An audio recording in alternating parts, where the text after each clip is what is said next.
Unbelievable!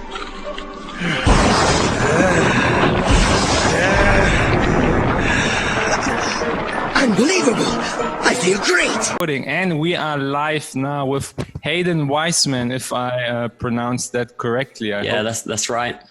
Hell yeah, brother. I've been following your stuff for a while. I'm screen sharing this, but everybody that is listening to this only on audio, I was always interested to actually meet you in person and talk about your career background, just your physical practice and like your path, your journey. I mean, you're in various different fields of movement, physical practice, and I always intended to ask you some things about, those fields, where you come from. Where did you come from? I mean, what was your background? Sorry, what was your background before you got into tricking and all of that? So if you can tell about that a little bit more from yourself, that would. Yeah, sure. So when I was about 4, I started like traditional karate, and there was no like jump kicks or anything, but it was like I lived in a small village, so there was nothing really to do. So I used to just like play computer games and go to karate, and that was about it. And then I saw, do you remember like XMA, all that old stuff? Yeah. In the 2000 area. Yeah, man. I saw like a really old one of those on TV, and they were doing all spin kicks, and I was like, whoa, they don't do this in my karate. This is so cool. And I used to be like quite hyperactive as a kid. Like I used to try and flip over stuff and just like land on my back and just find it funny. And so I saw this and I was like, whoa, what's this? And eventually like I found there was like a DVD for it called XMA, and it was like Matt Mullins, and they had a team called like Team Sideswipe, and they used to do like board breaking with like tricking kicks and stuff. So I got that DVD and just started learning outside, and then found the old tricks tutorials site and started learning that. And loads of Juji's articles. Juji the legend, Mr. John Call. Exactly. Yeah. So I was just like, okay, this is the guide. This is like the gold mine. I just follow this exactly. So like all of the diet stuff, I just started following. And like I literally had no idea what I was doing, but I was reading all these articles and eventually learned. And yeah, now we're like 15 years later, and I'm still going. I'm still in good health. And yeah, just I like learning new things all the time, especially physical things. So I'm always trying to pick up anything new that looks cool. And yeah, that's about it. Sweet. I mean, I could see you also doing some cage stuff things. Maybe you can share some things you learned from preparing for a cage fight, like what inspired you to get into that challenge of a true cage fight, So it was basically, I'd obviously done the karate, but it was all traditional and not really useful for real fighting. I did a few like boxing classes when I was in school as well, just with my friend, because he did it. And then I saw an advertisement on Instagram that was like, oh, sign up for a cage fight. And it was for charity. And it was for cancer research. And my grandparents had just recently been diagnosed with cancer. So I was like, this is a good opportunity. So I signed up. Initially, I was just going to inquire about it. But as soon as I clicked a few buttons and put my name in, it was like, just said, yep, you're signed up. So I was like, oh shit, I'm actually going to do this now. No way out anymore. So it was like 10 weeks of free training. And I had to start like running and stuff, which was really hard because I'd just come off the back of like powerlifting. And when I was doing the running and stuff, my back would just immediately think, oh, he's deadlifting again, and like cramp up and tense as hard as it could just from a like short jog. But eventually, I got kind of used to it and had the fight. There's quite a lot to MMA, especially the groundwork, which I didn't expect. It's pretty tough. What do you think is your take out of this? I mean, after you've done the fight, did it teach you something new, like the whole? Yeah, kind of. I guess like when you first turn up to the gym, you have a big group of people. Some of them are like just some rough guys that want to have a fight for free, and they've got like tattoos all over their face and stuff. And I was like, oh my god, who are all these people I might be fighting? But you never know who's good or who's bad. Like there's some skinny guys that look like absolute dweebs and they just could dominate everyone at MMA. And then you get big hench guys that look really scary and they were rubbish. So it's just like, if you see someone, you just never know what they can or can't do. I guess that was kind of a bit of a learning point. And then I guess the mental toughness it would take to be a fighter. Like, I mean, tricking and lifting and stuff hurts a bit and you bail, but when you're fighting, you're getting like punched constantly. So it's quite a mentally tough sport, I think. I see, totally. That's good to know, because when I saw you announcing on your social media that you're actually doing this, I was quite surprised, because I don't know many trickers or tricking athletes that actually do cage fights. So for me, I was like, Towley did one, if you remember that, ages Seriously? ago. He got into it and he had like 2 or 3 fights, I think. I remember seeing videos of them. He was pretty good. Okay. And some things I'm interested about is, how do you actually schedule your training? I mean, you are doing a lot of powerlifting, strength training, then also tricking. And how do you split it up? How do you approach, like your whole schedule of, intensity and load and volume? And maybe you can give us a little bit of insight. Sure, yeah. So it kind of varies. Sometimes I like meticulously plan things out, especially if I have a goal, and other times I kind of just go with the flow. So at the minute, I'm just going with the flow and doing what I want on a day-to-day basis. But back at the start of the year, I'll take an example. It's normally always like January 1st, because it's a new year. I set myself a bunch of goals. So it'll be like tricking moves that I want to land, powerlifting PBs that I want to hit. So for the powerlifting PBs, I really wanted a 300 kilogram deadlift, because that would have been 4 times body weight. And there's not many people in the world that can do that.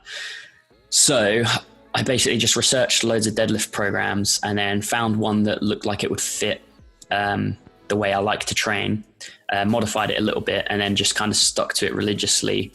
I kind of use Excel for a lot of my programs. So for that, to get that deadlift, I planned out what my max would need to be each week, and set myself like a 12-week, timeline to do it. And followed that kind of religiously. And it kind of goes through phases, like you said about mixing things together. So for the deadlift, it was like I was just dedicated to doing that for 12 weeks. And then if I had tricking goals this year, I would now probably be dedicated to tricking.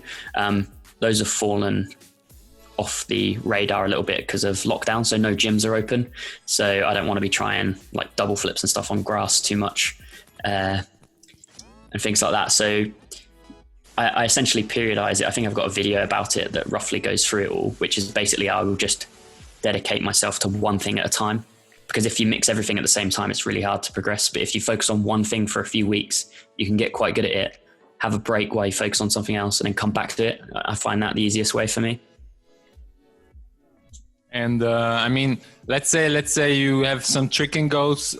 Do you have any specific training regime or routine or habit which you would I would just say, like, let's say you have a week of you chase whatever, like let's say a double twist, and then in between the days where you don't trick, do you still do conditioning? And what conditioning? Sometimes, yeah. So I used to have, when I previously made tricking goals, I'd have like 3 gymnastic sessions a week to trick at. So I would divide it up into like a kicking day, a twisting day, and a flips day. And I would have like a bunch of goals. So for kicks, I'd have like, say it was hyper cheat 9 double or something. I'd write down all the prerequisites and be like, okay, I need a cheat 9. I need a cheat 9 double.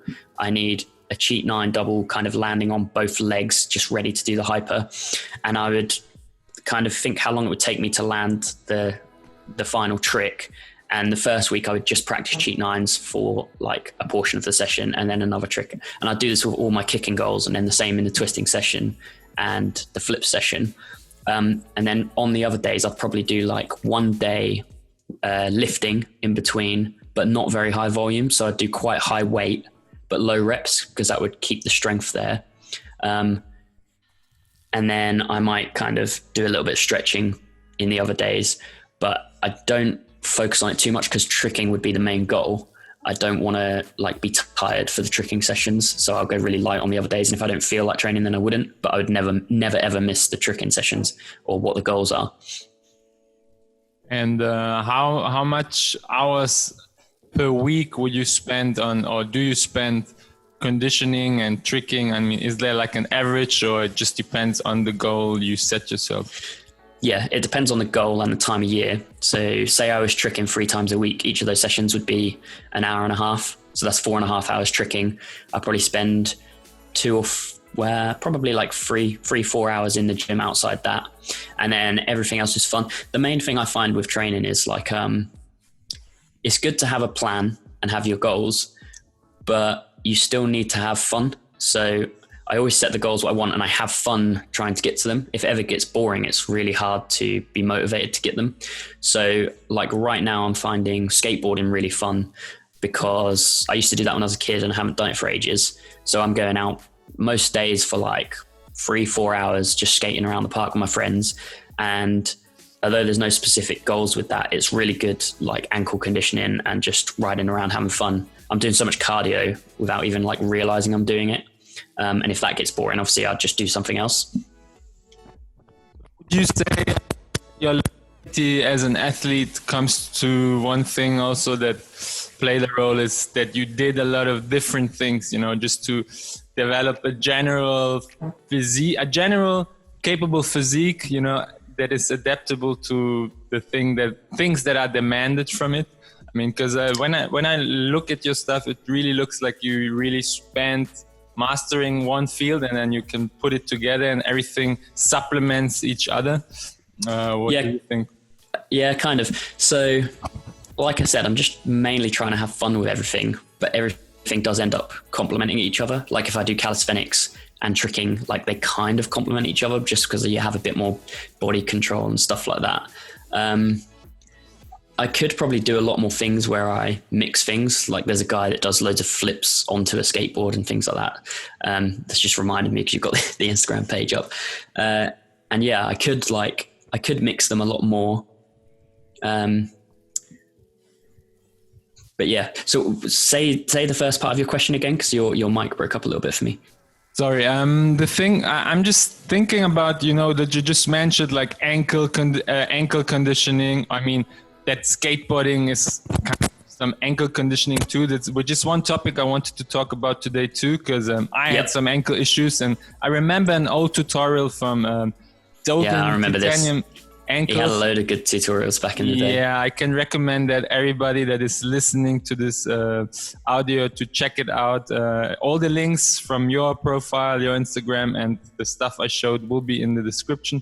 And because you said skateboarding helped your ankles, and I mean, I see you squatting heavy and conditioning heavy. So like all of those things that they helped you build your physique to be able to take all the loads demanded from, let's say, tricking and heavy extreme acrobatics, you know? Yep. Yeah, talking about ankles, it's like when you want to strengthen joints up, there's not really any shortcuts. It's just going to take a really, really long time. So when I was first skateboarding as a kid, like I was probably like 14 and I did that for like 5 years or something. And all that time, it was constantly like jumping on your skateboard and landing and high impact on your ankles. And at that time I was like twisting my ankles often, sometimes spraining them, having like a month off. I never broke an ankle, but all of that, I kind of feel like I had to go through all those strains and stuff to strengthen them, to toughen them up over the years. And then squatting, I feel like definitely helps when if you can get really heavy. Like I squatted, I think my max eventually was 250 kilograms, which when you unrack that and that load is on your back and your ankles, I mean, it takes years to build up to that stability. And then now when I trick, it's like, I haven't even twisted an ankle for like probably 2 or 3 years now. And I think that's just years of like bashing them and squatting and tricking and stuff like that. And I kind of strengthened them up without intending to do it, if that makes sense. It's just everything I did made them strong over the years. And now I don't really think about it because I never really twist them or anything. Yeah, totally. That brings me to that point of, like weight conditioning for tricking. Would you say it should be recommended for every tricker to do not only body weight exercise, but also loaded weight exercise complementary to the training? Yeah, this is like a really hard question because there's definitely benefits, but you can go too far with it. Like if you imagine Juji, he is like crazy hench, crazy strong, but he's never gonna like triple cork with his physique. For tricking, you need to be as light as possible, but as strong as possible for that body weight, or at least as fast and explosive as possible. And the more time you spend like weightlifting, the less time you spend tricking, and tricking is mostly skill and technique. So if you want to lift, you kind of have to balance between the two. A lot of trickers don't do any conditioning and then they get injured. So I think you kind of need some, but I think like Johan, who's crazy good at tricking, his conditioning is like running and stuff like that, which again is probably going to be really good for his ankles and probably quite good for like longer combos where you need to sustain power for a longer period of time. If I was to think of the best weightlifting things for tricking, it would probably be Olympic lifting, like clean and jerk and snatch.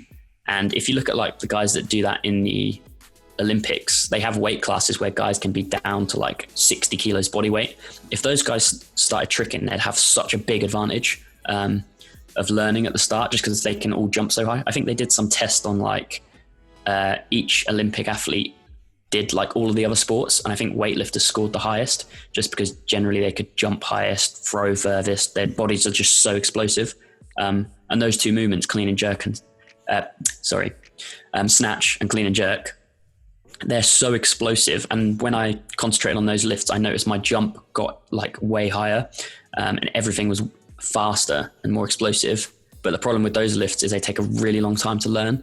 So if someone wanted to use those to supplement tricking, they're going to have to invest a lot of time up front, like learning the technique and getting comfortable with it. And that's why I kind of use winter to do the lifting and summer to do the tricking. So then it would be also a good opportunity. Let's say somebody is injured somehow and has still the opportunity to implement or learn those skills, to take those times off to upgrade, the physical stats by those. Tricking kind of uses everything, doesn't it? If you're doing, there's lots of things where you put your hands on the floor. So if you've got an injured hand or arm, you can't do those moves. Same with leg and ankle. But with conditioning, there's always a way you can do something. So yeah, I've found that as well. Like when I've hurt like an ankle, like way back over the years, I would like bench press or do something else just to keep my body like healthy. But that's the thing I was also thinking about is, you mentioned Johan or people that are really good. They're actually technically really good. They have a good relative strength. And I could see from his videos that he's doing the 3 basic exercises. Everybody should actually do just basic squats, pull and push, maybe some calisthenics that will definitely be complementary to the, tricking journey. But if we watch somebody like Jose, for instance, I mean, he's still a teenager or like soon young adult. For longevity, everybody should have some tools to bulletproof their joints, muscles, and use it how they say, use it or lose it. And I mean, yeah, exactly. Yeah. And how was it actually to train at, I wanted to ask you this, I looked at Iceland documentary just recently about, those crazy Vikings and how they have those 3 freaking stones where you're not actually allowed to be a captain if you can't. Yeah, it's crazy, man. One of the guys there was telling me like people used to get paid based on which stone they could lift. And there was like a really hench strong man. And I was like, oh, I take it you can lift like the heaviest stone then. And he was like, oh no, I can only lift the middle stone. So I'm classified as a half man. And like, if you can lift the heaviest one, then yeah, you could like captain things and you get full pay if you lift the heaviest one, but only half pay if you lift the other ones. Yeah, it's a strange environment. But yeah, it was good. It was a birthday surprise. Oh, hang on, that's my phone ringing. Cancel that. And so I didn't know I was going. but once I knew it was Iceland, I knew there was Thors power gym there. So I just had to go. So I got a taxi there, and yeah, when we first got in there was nobody in there and it was completely empty. So I was thinking like, oh, maybe Thor and everyone else just trains in the evening when it's closed.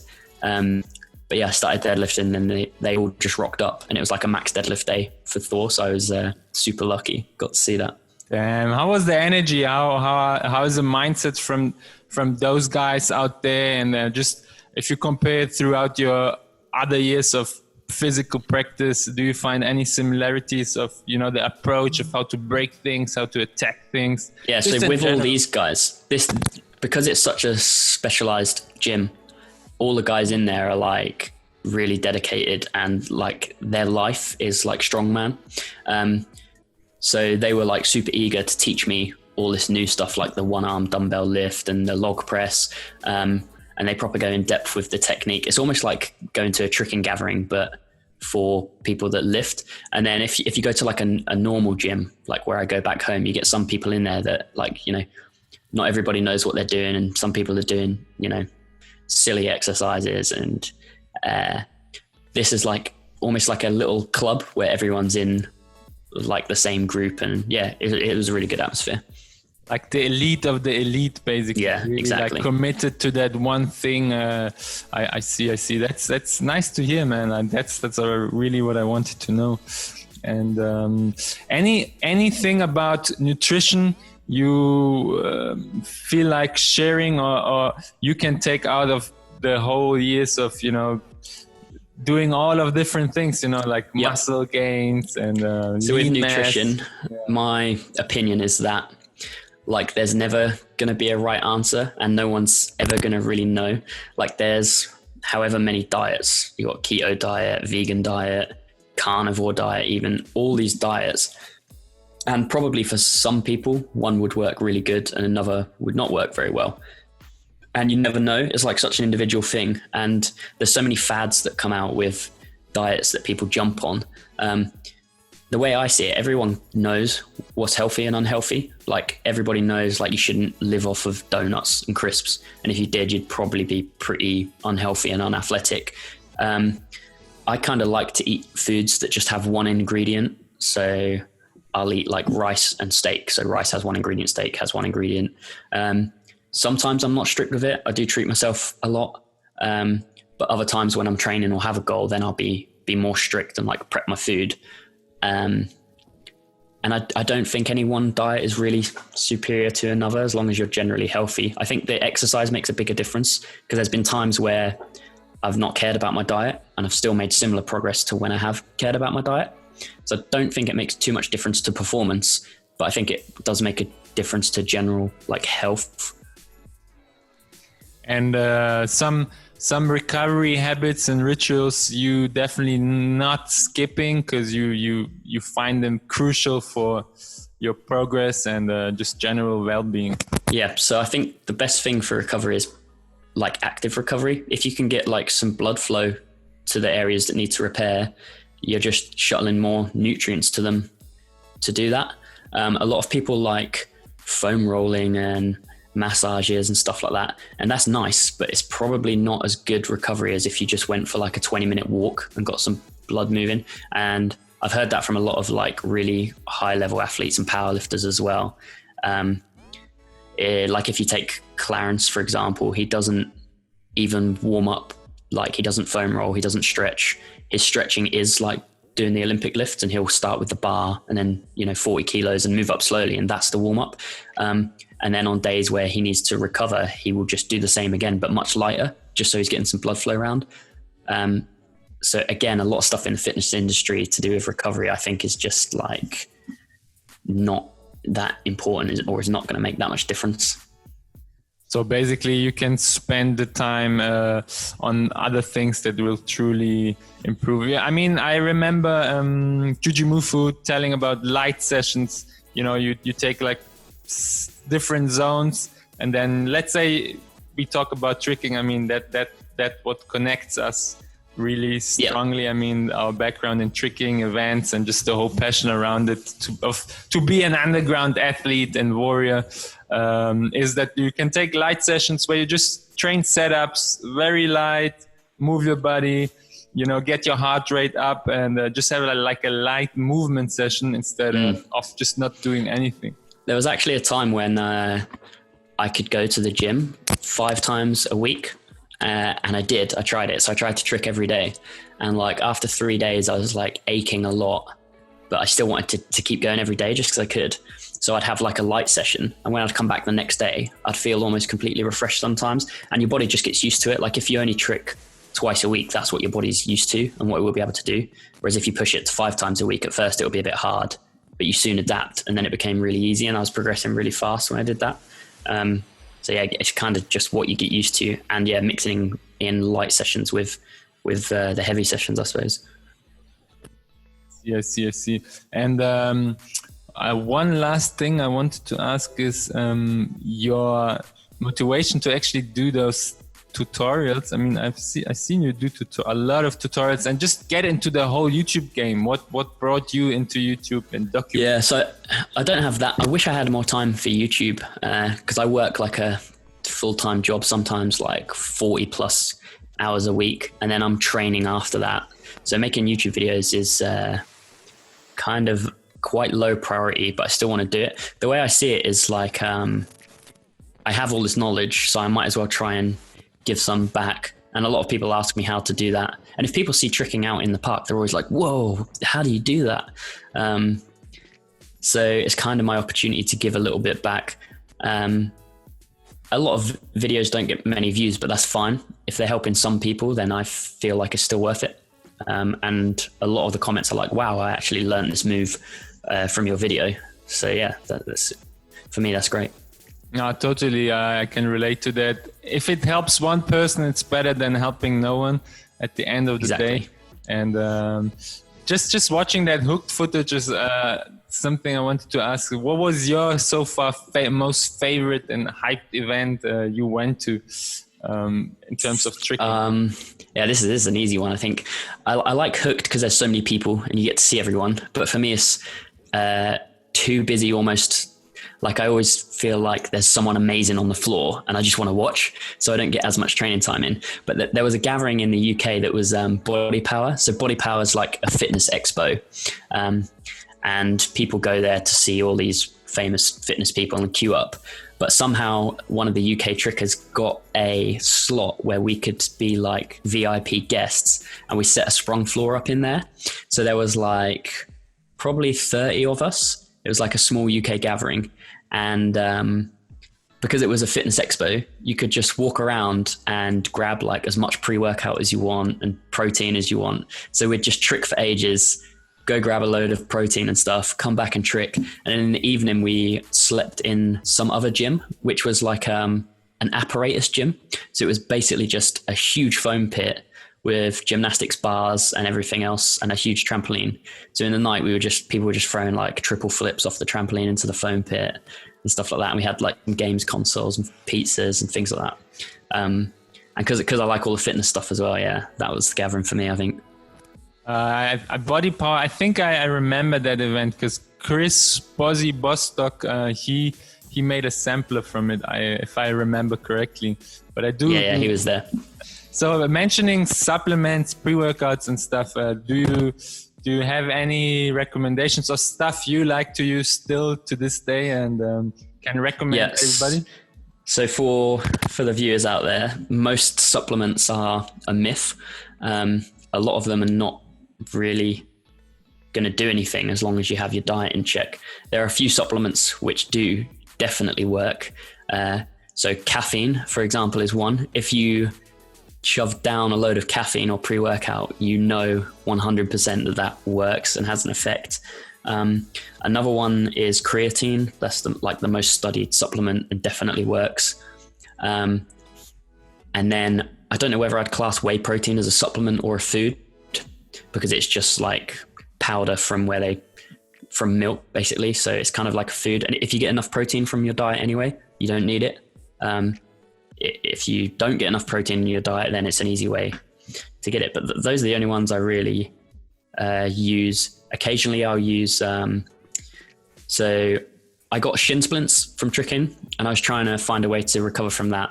And I found a supplement that was for joints called Animal Flex and started using that, and the shin splints went away. So I think that works. There's a lot of joint supplements like glucosamine, chondroitin, I think it's called, loads like that there's not much evidence for, but this Animal Flex is basically a pack of vitamins that has all of them in. So whether they work or not, you have everything. You're not really leaving any stone unturned. And it seemed to help me. So if I ever have joint problems, I start taking that normally as well.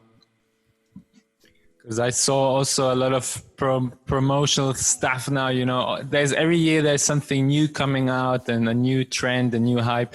This protein with added collagen, fibers and stuff. But my feeling just says if you eat animal, I mean, if you're vegan, then you might have to look into some other supplements. But if you consume animal product and true animal things, then the collagen and all of that stuff is already in the meat, and you know you don't have to spend your money on extra trends. That's just from my thought about it.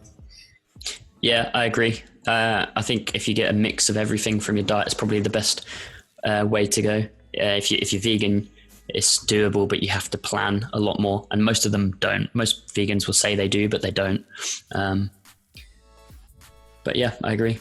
Any last words about, you know, just when you want to conquer a new thing? I mean, you mentioned it earlier. You set yourself some goals, and then you split things up depending on what you want. If it's strength training, if it's tricking, technique, and conditioning, you start from the easiest to the hardest. But you know, we all have some thresholds or plateaus. Sometimes we need to break.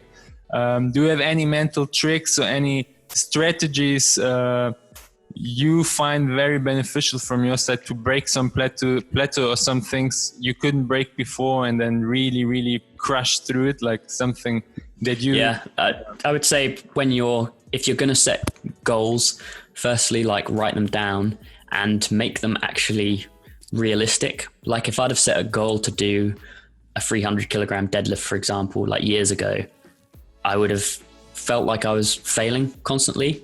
But if I set a goal like 2 kilos higher than my old PB and then 2 kilos higher than that, it's all like really small, manageable steps. So start with something that's actually realistic, and also having like a time constraint on it is really good.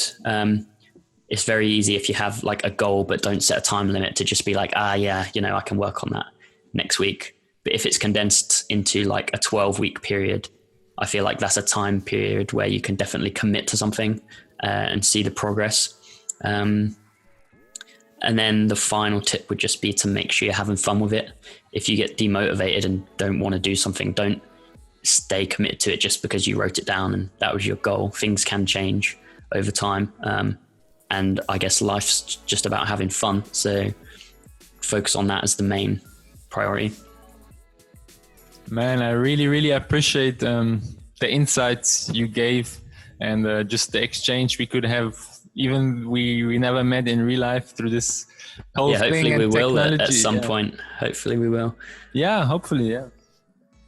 And from my side, I usually try at the end of every conversation to come up with a challenge for people that are listening to this, because I do endorsements for athletes that contribute valuable exercise or content to YouTube, onto their own YouTube, like you do. So I try to come up with a challenge. We don't have to come up now, but I love to mention it. So if you have any idea of how we can push or do a challenge. So with Matteo, I did the 100 corks in a day challenge, where people basically, if you upload the 100 corks you did in a day, you get $5 equivalent bet token rewarded for your YouTube Brave verified account. And there are different challenges already that I did throughout the podcasts, but maybe we can come up with something from your field. I mean, we haven't done any strength conditioning challenges. Okay, so. That's cool. That's a hard one. There's so many different things you could do. The tricks in a certain number of tricks in a day is good. What other examples have you got? What other ones have you done? We did a sampler challenge with Ethan Turner. So you collect footage from the last 3 months and you create a sampler, and then the sampler that is voted the most, or the sampler that is most liked from the community also gets a $5 reward on their YouTube, a Brave verified YouTube. Then we also did, what was it? Yeah, I did a challenge where I was rewarding people for the coolest rehab routine for shoulders, you know, like with banded exercise. With Skillas Ali, we tried to do a choreography, like a duo sync trick choreo that is innovative, you know, modern and new, like a la Skillas, you know, they're the trendsetters. Yeah. So I haven't done any conditioning challenges, and I mean, you went to Thors gym. Maybe we can come up with something interesting in the field of another idea Olympic, I'd like is since I do a lot of different talents like Olympic lifting, powerlifting, calisthenics, tricking, you could have kind of like the sampler idea, and this is something I actually want to make as well, is like a sampler of all mix of talents. I do so many things, like I do juggling, I speed solve Rubik's cubes, I do all this stuff, so I want to make a video of doing all the best bits of that. If other people made like a little talent montage, one clip of each hobby that they have, and then vote on the best video, that would be really cool. I think I like seeing people's other hobbies, especially in tricking samplers. I see it like a diversity challenge, so to show like that's why I wanted to talk to you, and I'm sure you will inspire a lot of people when they look through your stuff, because you have so many different things, and I think that's a great idea to celebrate and honor and appreciate the time you came on as just like a diversity challenge, hyperbolic diversity challenge, where you show all the movement and physical and expression and art and, you know, like kendama, whatever it is, lifting, skateboarding, tricking in one video nicely together. Is most of your audience trickers? Because I know trickers have a lot of talents normally. Trickers seem to be good at like everything that they want to do. So far, I'm crossing over into different fields like bodyweight exercise, rehab, movement, like that whole movement culture, b-boying. I try to not just limit it to trickers, but like you said earlier, if that's an emphasis of mine, because tricking gave me so much for self-development and trying to conquer things. Because if you want to master tricks, you have to deal with yourself. You have to find out things on your own. So that's the main community I firstly want to give back to and give the opportunity to actually contribute and exchange and, you know, just better each other and, you know, thrive together. But I'm not limited on one community, so that's yeah, that's awesome, man. I have a similar mindset. Like as a tricker, I like such a variety of things, and I just wish I had the time to put like 10 years into breakdancing, 10 years into calisthenics, 10 years into everything. But unfortunately, life is short, so we just do the best we can. But I think b-boying, especially, like let's say two skills, the windmill or the flare, for every tricker, even Matteo, when before we did the 100 corks challenge with Matteo, he said that the flare, mastering the flare, helped his like strength, just general core strength and lower body, and you know, later to transfer into tricking. That's what I noticed. A lot of good trickers, they have good upper and lower body strength. Like even Alexander Anderson, he can do very good flares, or the guy that inspired me the most, that got me obsessed into tricking, is Anis Chefral. He already was like a wizard with like b-boying and flares and stuff. So I do believe there's a big point of, you know, mastering the flare can benefit your tricking. For every tricker listening to this, maybe that's some cool thing to attack. Yeah, I think a flare is definitely doable for trickers to learn with a bit of practice. Man, what can I say else? I appreciate the time, and I appreciate you having me on. Let's freaking stay in touch. Talk about this stuff. Let's freaking stay in touch. And if you have any cool ideas, we can collab or collaborate together. I definitely want to use the funds I get through Brave, my Brave partnership, which is a crypto-friendly browser. And do you have cryptocurrency and stuff then as well? Yes. Yeah, me too. And Brave is a cryptocurrency friendly browser where you actually get paid for the ads you click onto. Some ads popped up while we did this conversation, but if I would have clicked on those ads, for every time I click on the ad, I get a couple of cents rewarded. and then I can spend those funds basically contributing to content creators. So it's a great way to support other valuable people in this space without actually having to waste any of your own funds if you don't have any. So it's a powerful upcoming tool, and I'm gonna expand this step by step. And it's not just for me, you know. I recommend it everybody that wants to help their unique niche, their unique tribe, and have no funds. You know, that's a good way to. You just install the browser on desktop and phone, use it.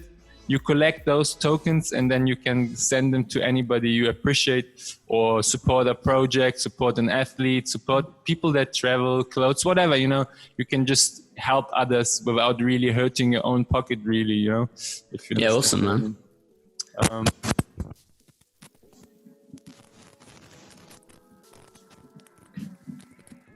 Your audio's just cut off for me. I think you were saying a nice goodbye and giving me a flex, but the audio cut out. Yeah, a flex a la Juji Mufu,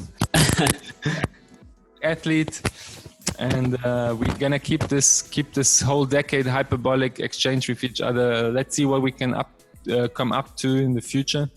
And I hope once all of this madness is over, we are also more free to travel, and I have a chance to maybe the north up there to England. Yeah, for sure, man. You're always welcome here. Appreciate the time, man, again, and wonderful rest of the day. And keep smashing it, keep inspiring. Again, thanks for the insights. And everybody that listening to this, just check it out. Everything will be in the description to find what we mentioned and talked about. And that being said, we're keeping it lean, mean, and clean. And peace out, brother. Peace out. Appreciate it. Thank you.